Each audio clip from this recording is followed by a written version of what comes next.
อ่า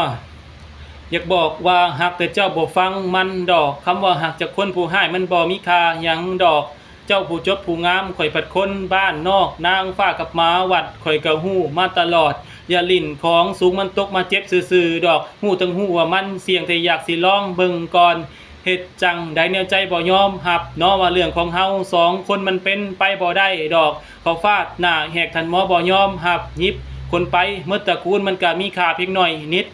นี่แหละนะคนจนมันก็เลยบ่มีสิทธิ์สิไปสอยดอกฟ้าบักผีบ้าให้เศร้าคิดให้เศร้าคิดไปเลยเรื่องนี้มันเกินลิมิตแม่นอยู่ว่าเทื่อหนึ่งเฮามีโอกาสได้ใกล้ชิดให้ถือสาว่ามันเป็นกำไรของชีวิตที่ครั้งหนึ่งนั่นเฮาได้เป็นเพื่อนเป็นมิตรอ้อ